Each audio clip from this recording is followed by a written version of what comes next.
Morning YouTube, it is the 2nd of October and it's about time I got my garlic in and my broad beans. So this is my fridge out in the shed. You can see all my seed potatoes in there, and down here is my garlic, my sausage skins underneath. That's my garlic, save seed, and it's been in the fridge 6 weeks, I would think, or maybe more, and hopefully that will give it a cool period which will help all the cloves to split. All save seed. That's my elephant garlic, and there's 3 bulbs there that didn't split, so they'll be going in as well as the cloves.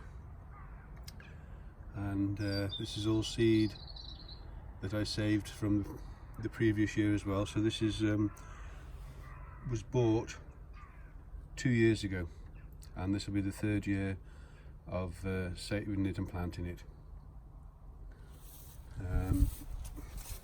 I've also got, we'll just show you the field.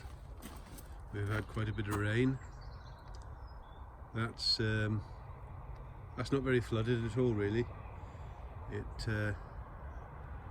don't know if you can see that gate over there. That gate disappears when it's quite bad, and it gets within 10 yards of our garden. But the last 10 yards is 3 or 4 foot high, so hopefully we haven't got anything to worry about. But that's the amount of rain that has come down. Mostly from Wales. We've had rain ourselves, but it mostly comes down from Wales, down the River Severn.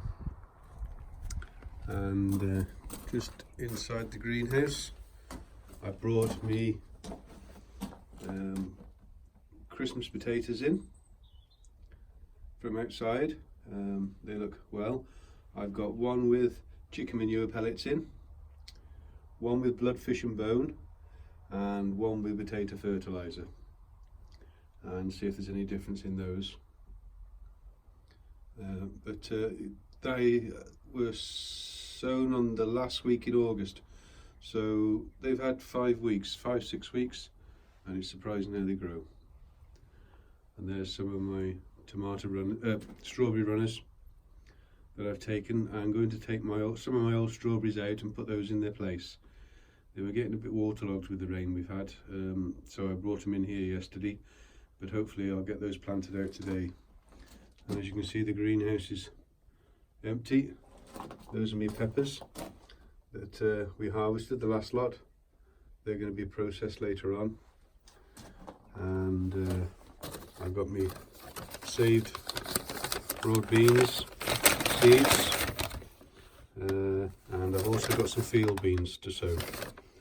So that's what I will be sowing this morning.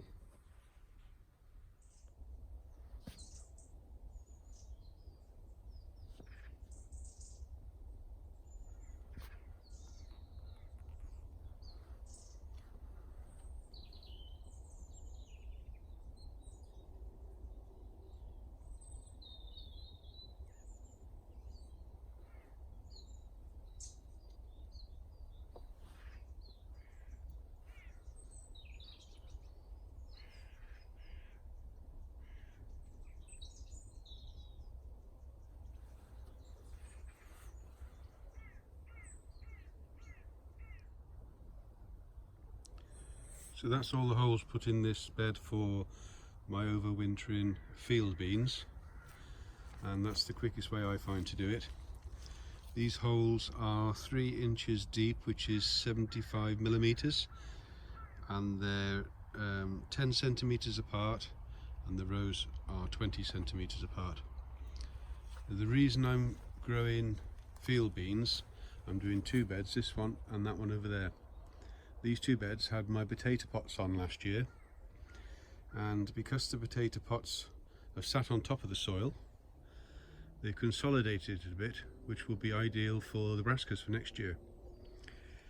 And the roots on the field beans will produce nitrogen into the ground, so long as you don't let them flower. Once the beans flower, there is no more nitrogen. It uses the nitrogen out of the roots, and that's what it stores the nitrogen in the roots for, is for the flowering. So when your beans are flowered, that nitrogen is expelled and used up by the plant. So what I will be doing with the field beans is taking the tops out of them all the time, and they will be a crop which can be steamed, and I can use the leaves all through the winter. And if they do get an excessive amount, which I probably will out of 2 beds, they go on the compost heap, so there won't be any waste at all. And with not letting them flower, it will leave nitrogen in the ground, so that is where my brassicas will go next year. So that should be a double whammy, and that is where my overwintering broadbeans will go, which will be aqua dulce, which is renowned for an overwintering bean. I was going to chit these beans, but I never have a problem with broad beans. Runner beans and French beans I do. I'm not very good at sowing them and with a success rate, so last year I tried chitting them and I had 100%, so I will definitely do those that way next year. So those are the field beans, the small ones, and next to them those are the aqua dulce. And if you look at those beans, they have a flat top across the top, and it's a bit kidney shaped on the bottom there, and that is how they want to be sown, with that kidney shape on the bottom. That is where the root will come out, and that is the ideal way to plant them, if you can see that. I've been guilty myself in the past. You just drop them in the hole, and whichever way they lie is the way they grow. You can see that one there on the ground. That is how they want to be put in the hole. And you might think that's very tedious, and it probably is. And the way I do it, pair of scissors, pick them up with a pair of scissors,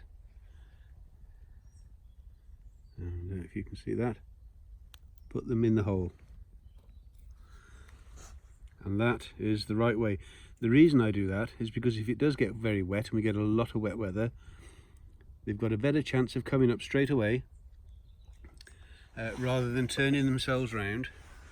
If they take an extra couple of weeks to come up because the roots are coming out the wrong way and they've got to turn round, they've got a better chance of rotting off.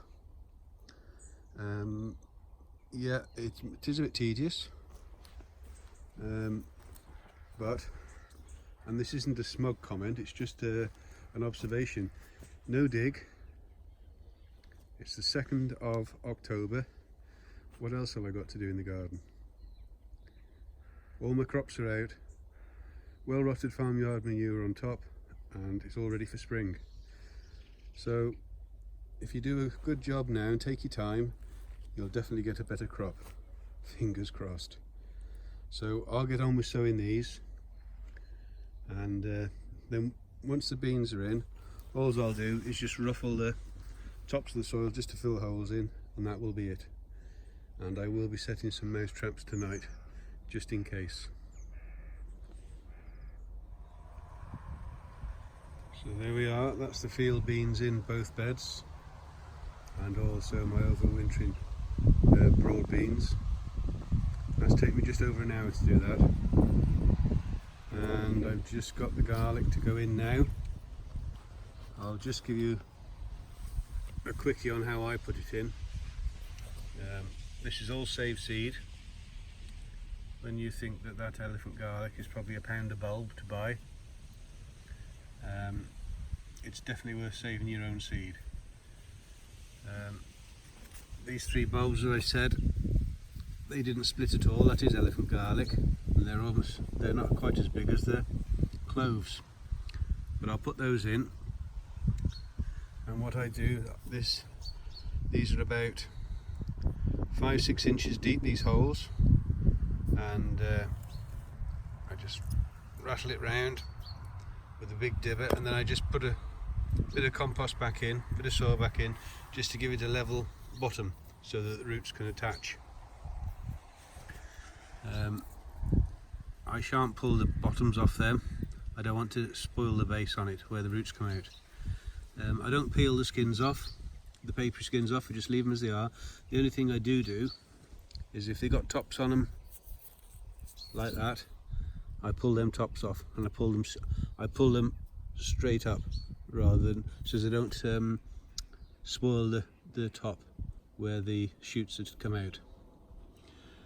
And then all I do is I just drop them in, push them down, and that's as much as there is to it. The ordinary garlic, I shall use a smaller dibber. That one over there. I use this one for larger holes. And that's pretty much all there is to it with the garlic. I haven't put any feed on. I'm not putting any fertiliser on any of these beds this year, nothing at all. They've got lots of farmyard manure on top, and that's all they're going to get. So I'll carry on planting these. I'm still waiting for my overwintering onions sets, which I've not grown before. That'll be a first for me, and also some shallots. I have had an email saying that they have been dispatched yesterday, so they'll be with me soon. And then after that, that's everything sown for autumn, winter and spring.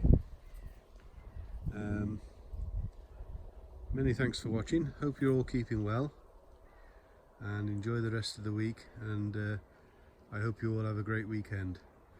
I believe we're in for some more wet weather, but that's just our autumn. Many thanks for watching. If you like what you see, please subscribe and give a thumbs up, and your comments are always appreciated, and I will always answer every single one. Take good care. Thank you. Bye bye.